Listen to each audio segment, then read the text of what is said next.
Բարև ձեզ, դուք դիտում եք հրապարակ TV-ն, ես Հայկ Ալոյանն եմ։ Այսօր մեր տաղավարում հյուրընկալել ենք Հայաքվեի խորհրդի անդամ, առողջապահության կազմակերպիչ, առողջության իրավունք հասարակական կազմակերպության համանախագահ Տիգրան Խաչատրյանին։ Պարոն Խաչատրյան, շնորհակալություն մեզ հյուրընկալվելու համար։ Բարև ձեզ, ես էլ եմ շնորհակալ, որ դուք հրավիրել եք այսօր հարցազրույցի։ Պարոն Խաչատրյան, այս իշխանությունը բարեփոխումներ է անում ոչ թե գրեթե, այլ բոլոր ոլորտներում, բայց այդ բարեփոխումները կամ չակերտավոր բարեփոխումները բավականին ողբալի հետևանքներ են ունենում այն բոլոր ոլորտների վրա, որտեղ որ հասնում է այս իշխանությունների կամ կառավարությունների ձեռքը ցավոք սրտի օրինակները բազմաթիվ են։ Բժշկական ապահովագրությունը, պարտադիր ապահովագրությունը մի անգամ արդեն ձախողեցին, սակայն համառորեն ուզում են ստիպել Հայաստանի Հանրապետության քաղաքացուն օգտվել բուժօգնությունից միայն պարտադիր առողջապահական ապահովագրություն ունենալու պարագայում։ Ինչով է սա սպառնում Հայաստանի Հանրապետության շարքային քաղաքացուն։ Ուրեմն ես ձեզ ասեմ, եկեք սկսենք ամենահասարակից, որը բոլորիս ընտանիքներում լինում է։ Երբ որ մարդը հիվանդանում է, առաջին այդ մարդը սկսում է մանգալ ծանոթ որակով բժիշկի։ Երկրորդը այդ ընտանիքները հարվում են այն խնդրին, որ մեծ գումարներ են ծախսվում եւ մարդիկ ընկնում են թե վարկի տակ, թե անշարժ գույք են ծախում, բայց շատ դեպքերում էլ եւ ունենալով պետպատվեր իրավունք իրանք դա չգիտեն, լինում են հավելավճարումներ եւ առաջանում են շատ լուրջ խնդիրներ կապված մարդիկ, որ ստանան որակյալ բուժօգնություն եւ սպասարկում։ Ուրեմն ձեզ ասեմ, ապահովագրությունը դա այսօր չի հորինված, 100 տարուց ավել բոլոր երկրներում դա ընդունված է, կան տարբեր ձևեր ապահովագրության, բայց եկեք խոսենք մեր այսօրվա վիճակից եւ ոնց կարող անել այդ բարեփոխումը։ Մեր առողջապահության նախարարությունում եւ այդ տիկինը, որը զբաղեցնում է այդ պաշտոնը, 90%-ը կներեք 1000 անգամ առողջապահությունից այնքան հասկանում են, ինչքան ես երևի օպերայից եւ բալետից, երևի ես մի քիչ ավելի շատ կհասկանամ օպերայից եւ բալետից, չեմ ուզում ոչ մեկին նեղացնել, պատրաստ եմ ցանկացածի հետ ունենալ հանդիպում եւ խոսել, ասեմ ինչն է խնդիրը։ Այսօր եկեք վերցնենք, սենց պատկերացնենք, մեր առողջապահությունը որպես հիվանդ, այսինքն հիվանդ է, բարեփոխման խնդիր ունի, то есть պետք է այդ հիվանդին բուժենք։ Այդ բուժելու համար, ասենք, եթե պետք է պատրաստենք բարեփոխման, ասենք վիրահատության, մենք պետք է անենք ինչ-որ մի միջոցառումներ, այսինքն մենք պետք է այդ հիվանդին պատրաստենք այդ վիրահատությանը, որ հիվանդը չմահանա։ Իսկ մեր այս չակերտավոր արհեստավարժները այդ եղած հիվանդին էլ ուզում են քերթեն։ То есть կոպիտ ասած, այնց քայլեր են ուզում անեն, որ այդ հիվանդի վիճակը, մեր առողջապահության վիճակը ավելի վատթարացնեն։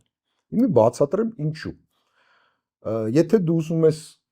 ունենալ ապահովագրություն, կան կանոններ, այսինքն դու պետք է գնահատես ֆինանսական շուկան, այսինքն ավելի հասարակ ձևով ասեմ, դու պետք է ունենաս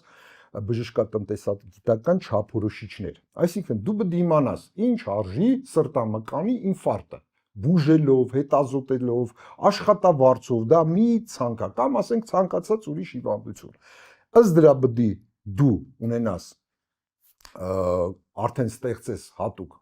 պրոտոկոլներ եւ ըստ դրա պետք է բուժես հիվանդին։ То есть այդտեղ տվյալ պրոտոկոլներում պետք է գրած լինի ամեն ինչ, ասենք սկսած ֆինանսական մասից, բուժօգնության, ասենք տեսակներից, то есть որ կարողանաս համ ֆինանսապես, համ որակը գնահատես բուժօգնության եւ ըստ դրա կարողանաս մատուցես որակյալ բժշկական ծառայություն։ Հա, ինչը առաջարկվում էր մեր առողջապահության նախարարության կողմից, իրանք ինչ որ մի օթից վերցրած թվեր էին վերցրել, որոշել էին ինչ որ մի փաթեթ սարքել եւ ավելի ճիշտ ասեմ, որոշել էին բարեփոխել այսօրվա գործող պետպատվերը եւ այդ բարեփոխման արդյունքում ստեղծել նոր մի մոնստր, որը լի է լինելու կոռուպցիոն ռիսկերով եւ այդ մոնստրով իրագործել առողջապահության համապարփակ պարտադիր ապահովագրությունը։ Եվ ցես մի բան նշեմ, որը ծիծաղել էր, իրանք ոչ միտեղ աշխարհում չկար, որոշել էին աբսոլյուտ թվեր անել, ոչ թե, ասենք, տոկոսային եւ մոտարապես մի անձի համար 160,000 դրամի կարգի պետք է անձը փող վճարեր եւ պարզ չէ ինչի համար եւ այդ մոնստրը պետք է իրանք ղեկավարեին եւ նույն այդ գումարները ես չեմ ուզում ասենք բանանել, բայց մեծ մասը նույն ձևի այսօր ոնց որ արվում է փոշիացվեր եւ արդյունավետությունը քաղաքացու համար էլի կլներ 0, ոնց որ այսօր քաղաքացին ասենք դիմում է օնկոլոգիայի հիվանդանոց, ասենք չար որակ ուռուցք ունի, բայց իրան ասում են գիտես ընկեր ջան, արի մի հատ դու վճարի, մի հատ հասկանանք քու մոտ ինչա վճարեցիր, բայց ասենք պարզվում է, որ դա ասենք չար որակ ուռուցք է, բայց այդ վճարումները իրան ոչ մեկ չի հետ վերադարձնում եւ նաեւ սկսվում է արդեն տվյալ խնդիրները, ոչ մեկ մեր քաղաքացիներից ռեալ իր իրավունքները չգիտի, քանի որ այդ պետպատվերի համակարգը անենց ոչ թափանցիկ է, որ մարդիկ չգիտեն ինչ անեն, շատ դեպքերում իրանցից փող են պահանջում, մարդը վախենում ասում այդ փողը տամ իմ հիվանդին վատություն չանեն, էլի։ Իդեպ պարոն Խաչատրյան, շատերն են ասում, օրենքով պետպատվերի իրավունք ունեցող մարդիկ, որ գնում են, գիտեն, որ իրենց խնդիրը պետպատվերի մեջ է մտնում, բայց իրենց հայտարարում են, որ չէ, սխալվում եք, չկա մեզ մոտ պետք է վճարեք։ Պատճառը ո՞րն է, մանիպուլյացիա է, թե անտեղյակություն է առողջապահական հաստատության կողմից, թե նախարարությունը այդպիսի դրվածք դնում, ինչ է կատարվում իրեն։ Ես գտնում եմ դա միայն համակարգի անկատարելությունից է եւ դրա համար պետք է բժշկական ապահովագրությունը, բայց ոչ թե լինի պետական, իմ կարծիքն է, ես մենակ չեմ քննադատում, ես ապահովագրության մեծ փորձ ունեմ, 99 թվականին եղել եմ հիմնադիր առաջի ապահովագրական ընկերությանը Հայաստանում, ես լիցենզավորված եմ որպես ապահովագրական ընկերության տնօրեն, ֆինանսների նախարարության կողմից ժամանակին 2000 թվին, ասեմ, մեր նման երկրներում ցանկալի կլինի խառը ապահովագրություն, որ առողջապահության նախարարությունը հավաքրի գրի գումարները եւ տա ապահովագրական ընկերություններին։ Իստեղ ինչ է ստացվում։ Մեր առողջապահության համակարգը ինք ուզում է հավաքագրի, ինք ուզում է բուժի, ինք ուզում է վերահսկի, այստեղ միանշանակ այդ շահերի բախման խնդիրը լրիվ օթացնդում, այսինքն կոռուպցիոն վտանգ։ Այո, կոռուպցիոն եւ դուք որպես քաղաքացի վաղը չգիտեք ում բողոքեք, էլի գնացեք նախարարություն բողոքեք, բայց եթե մենք ունենում ենք միջնորդ ապահովագրական ընկերություն, արդեն ինքը համ կպաշտպանի այդ հիվանդի շահերը եւ եթե տվյալ քաղաքացին դժգոհ լինի հիվանդանոցից, բնականաբար ինքը արդեն կբողոքի ապահովագրական ընկերությունին, որը պարտադրի հիվանդանոցին որակյալ բուժօգնություն ցուցաբերել, իսկ առողջապահության նախարարությունը այդ դեպքում կվերահսկի։ Հասկանում եք, մենք պետքա պաշտպանվածության ինչ որ մի չեմ ասում, դա իդեալական կլինի համակարգ, բայց դա գոնե կլինի մի համակարգ, որտեղ կլինի որոշ մրցակցություն ապահովագրական ընկերությունների միջև, որոշ զգոնություն արդեն բուժ հաստատությունների մոտ եւ առողջապահության նախարարությունը արդեն կարողանա վերահսկել այդ գործընթացը։ Իսկ բացի կոռուպցիոն վտանգից, ինչ ուրիշ խնդիրներ կան այս իշխանությունների առաջարկած առողջապահության ապահովագրման հետ։ Դե խնդիրը գիտեք որն է, որ նոր մեծ հարկային բեռ է մեր ժողովրդի վրա դրվելու, որը ոչ լավագույն սոցիալական նվիճակում է։ Այո, եւ արդյունավետությունը ելնելու է նորից 0։ Նույն խնդիրներն են,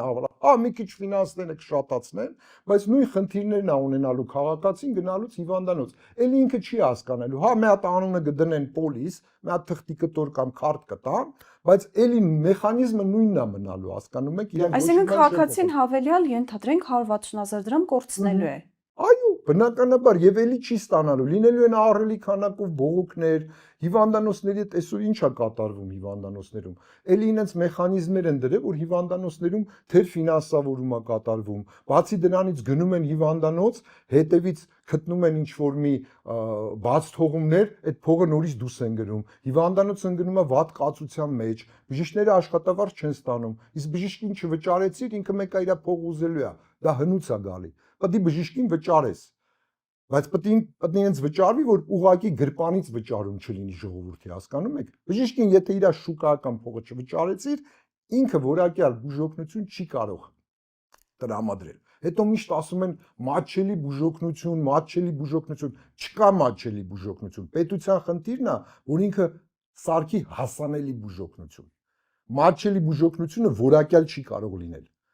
Բուժօգնությունը միշտ որակյալ բուժօգնությունը դա թանկ հաճույք է, բայց մեր պետության խնդիրն է, որ նա հասանելի դարձնի այսօր մեր ազգաբնակչությանը այդ բուժօգնությունը,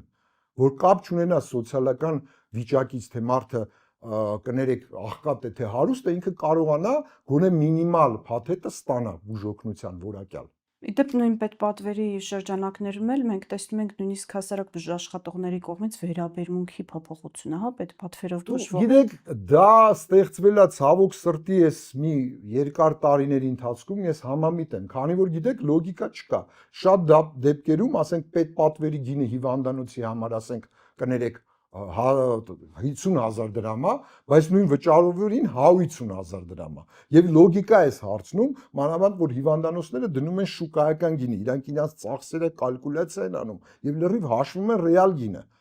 То есть եթե ինքը այդ հիվանդին բուժվում է 50,000, ես օրինակ եմ բերում, բժիշկը ստանում է ասենք 10,000 դրամ, իսկ այն դեպքում բժիշկը ստանում է 50,000 դրամ։ Հասկացաք ինչու՞մն է։ Ոչ մի լոգիկա չկա։ Մենք պետքա գանք տակից, то есть մենք այս հիվանդին, որ առողջապահությունն է մեր, պետք է բուժենք, նոր փորձենք բարեփոխել, իրատություն անենք, չէ՞ ինքը լրիվ կմահանա, չի դիմանա, ասենք նույն կներեք նարկոզին, ազգացմանը չի դիմանա։ Այսինքն առողջապահության ոլորտը հիմա հիվանդ է, նա հիվանդ է, потому что ինչով է հիվանդ, այսօր քաղաքացին դժգոհ է բժիշկին, բժիշկը դժգոհ է բուժհաստատությունից, բուժհաստատությունը դժգոհ է նախարարությունից։ Մի հատ արատավոր մի հատ շղթա է ստեղծվել եւ արդյունքում քաղաքացին դժգոհ է մեր պետությունից, որ պետությունը պարտավոր է մեր սահմանադրությամբ մարդու առողջության իրավունքը հոգալու։ Սա է խնդիրը։ Պարոն Խաչատրյան, առողջապահության համակարգում առկա խնդիրների մասին շատ ենք բարձրաձայնում, նաև դեղերի շուկայում խնդիրներ կա։ Շատ հաճախ առնչվում ենք հետևյալ խնդրին, մոտենում ենք դեղատուն, թվում է թե պարզ դեղամիջոց է, բարդ դեղամիջոց չէ, պարտադիր ռեցեպտով, հա, ժողովրդական լեզվով ասած, բժշկի ռեցեպտով դուրս չգրվող դեղամիջոց է, բայց ոչ մի դեղատանը չես գտնում։ Ավելին ասում են վաղուց չենք ստանում, այս կամ այն դեղամիջոց է։ Ինչ է կատարվում Հայաստանի դեղերի շուկայում։ Ուրեմն ձեզ ասեմ, սա աղետ է եւ ստեղ պետք է նայել ընդամենը մեր ստատիստիկ տվյալները։ Արդյոք Հայաստանում ինչքան դեղ է գրանցվածն է, վերցնենք, ասենք օրինակ հարևան երկրից, Վրաստանում ինչքան, Հայաստանում մոտ 2400-ից մի քիչ ավել, ես կոնկրետ չգիտեմ թիվը,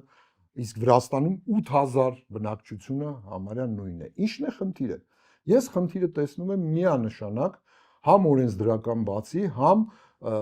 դեղերի գրանցման գործակալության աշխատանքի մեջ։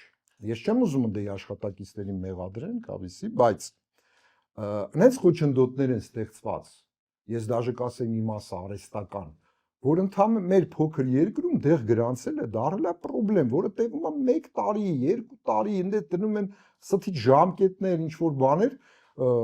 ուղղակի ծիծաղելի է, մեծ համաշխարհային ընկերությունները ընդհանրապես հրաժարվում են ստե դեղեր գրանցել։ Խնդիրը դա։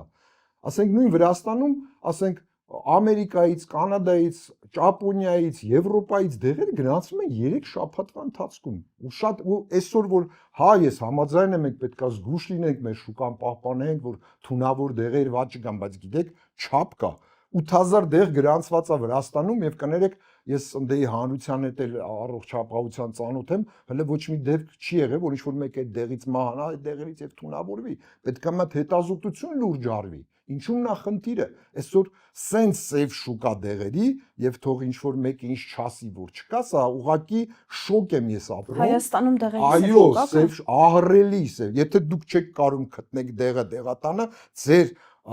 դուք հիվանդ եք կամ ձեր բարեկամը հիվանդ է, ուր պետք է գնաք։ Կամ պետք է գնաք Վրաստանից առնեք, կամ պետք է սև շուկայում այդ դեղերը փորձեք գտնել։ Բնականաբար, եթե կա պահանջարկ, ուրեմն կա առաջարկ, դա շուկայի օրենքն է։ Դուք նշեցիք, որ շատ հաճախ այդ խնդիրները արհեստական ձևով են գեներացվում, այսինքն միտումնավոր են ստեղծում այս իրավիճակը։ Ես չեմ ուզում ասել միտումնավոր, բայց դա ոչ շահագրգռվածության, չեմ ուզում բարդակի, ինչ-որ մի տենց խնդիրների հետ կապված է, գիտեք, ցավասրտություն չկան, դրա համար եմ ասում, այնտեղ նստած մեր արհեստավարժները առողջապահության նախարարությունում այդ ամեն ինչը գիտեն եւ ոչ մի բան չեն անում։ Ընդամենը ահռելի քանակով մեր դեղատներին տուգանում են, հորինել են էլեկտրոնային դեղատոմս, բայց ինչի էլեկտրոնային դեղատոմսին զուգահեռ դուք չեք օգտագործում հին թղթային գրելու։ Ես համաձայն եմ, որ շատ որոշ դեղորայքներ պետք է լինեն միանշանակ դեղատոմսով, բայց ժողովուրդ, եկեք մի հատ զուգահեռ Իրատեսական թղթային տարբերակ սարքեք, այդ բժիշկը թե բանում պոլիտիկայում չի կարող ժամերով իր գործը թողի լրացնի դեղատոմս, հասկանում եք, դա այդքան հեշտ չի, այդ համակարգն է չի դիմանում, կախում է, դեղատներում մարդիկ գնում են ասում են երեխես հիվանդ է, անտիբիոտիկ տվեք, այն էլ չի տալի դեղատան աշխատողն է մարդ է, չէ, հասկանում է, տալիս է, հետո գալիս են այդ դեղատունը տուգանում են, հետո ինչ է։ Ցանկացած ծրագիր իրանք ձախողել են, դրա համար իրանք նորից եմ ասում էլի, նորից կրկնում եմ, հասկանում են սրանից, ինչքան ես բալետից եւ օպերայից, հասկանում եք, չի կարելի sense քայլերով գնալ։ Բայց Ու ձախողում են ծրագիրը, ձախողել են իրանք, վերցրեք իրանք առողջապահության ծրագիրը, որ իրանք ընտրություններից արել են, ձախողել են այդ ծրագիրը։ Եվ այդ նույն մարդիկ մնում են պաշտոնների։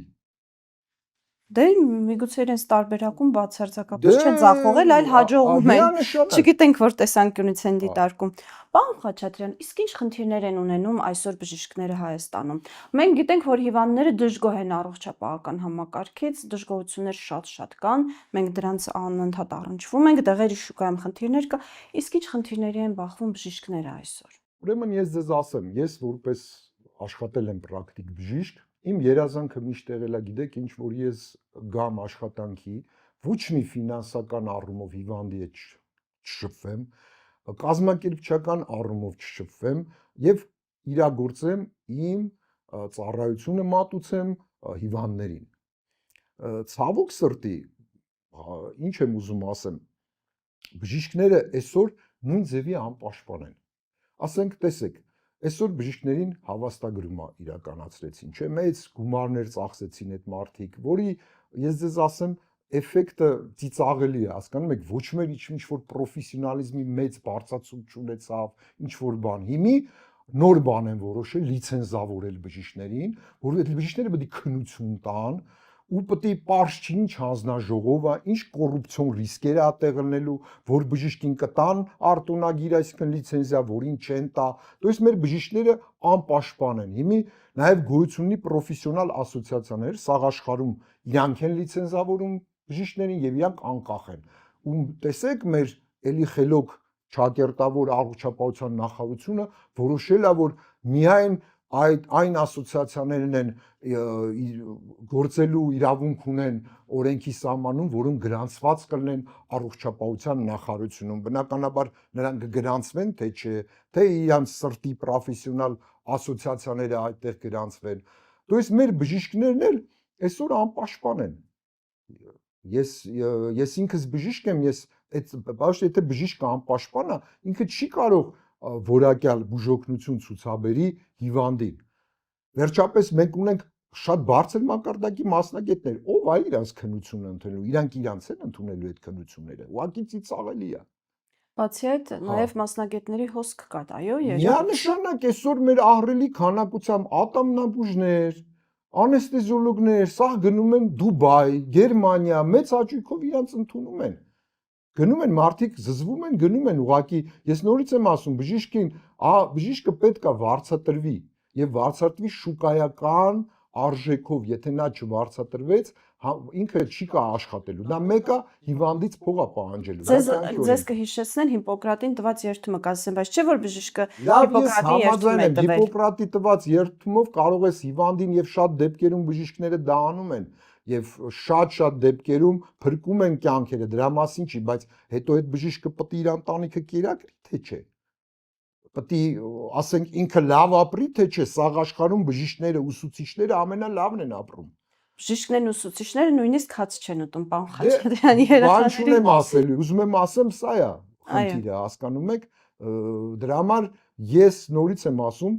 սա իրար հետ շահկապված է, համակարգային խնդիր է, հասկանում եք, մեր առողջապահության նախարարության 90%-ը հիվանդի մահճակալի մոտ մի րոպե չի անցկացրել, հիվանդի քրտինքի հոտը չի առել, նա չգիտի հիվանդի դարդուցավը։ Բնականաբար, եթե ինքը չգիտի հիվանդի դարդուցավ, ինքը չի կարողանա բժիշկի դարդուցավ իմանա, թե բժիշկը ինչ պայմաններ պետք է ունենա, որ այդ հիվանդին կարողանա որակյալ բուժի։ Պարոն Խաչատրյան, ուրեմն բժշկական պարտադիր ապահովագրություն, որը Հայաստանի բնակչության համար գլխացավանք է դառնալու, որովհետև Հայաստանի բնակչության ճնշող մեծամասնությունը աղքատության մեջ է ապրում, սա ստատիստիկ տվյալներ են։ Դեղատոմսով ուրեմն դեղամիջոցներ, պետպատվեր, ներողություն էլեկտրոնային շնորհակալ եմ ուղղելու համար, պետպատվեր, որը գրեթե միշտ չի գործում, արդյունքում առողջական խնդիր ունեցող Հայաստանի Հանրապետության քաղաքացին ինչ իրավիճակի առաջ է կանգնելու։ Շատ ծանր, բոլոր ժողովուրդն է ինձնից լավ գիտի, որ մեկը լուրջ տանը հիվանդանում է, այդ մարդիկ ընկնում են մի անտանելի ֆինանսական դրության մեջ, անպաշտպանության մեջ, բոլորս է գիտենք, ինչ լուրջ խնդիր է մեր հարցազրույցի սկզբում ասեցի, դա։ Իսկ եթե աղքատ ընտանիքից է, դե գնա մերի արի սիրեմ, պետությունը այդ ասում, ուրիշ ինչ ասի։ Ինչ ասի։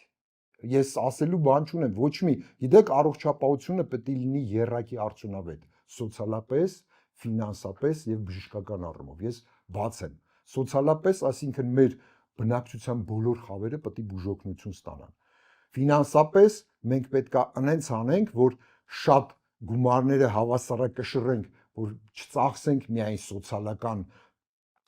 ցածր խավերի մեջ եւ բժշկորեն բժշկությունը թանկ բան է։ Դրանք պետք է իրար հետ համակշռված լինեն այդ երեք արդյունավետությունը։ իսկ այդ գումարները կան կհակադարձեն, որ բյուջեում գումար չկա։ Եթե այդ գումարները ծախսվում են ոչ արդյունավետ, փոշիացվում են եւ նորից ասեմ, արվում են իրանց ուզածով վերաբաշխումներ, իրանց սրտի հիվանդանոցներին եւ բուժ հիմնարկներին, ինչի մասին է խոսքը։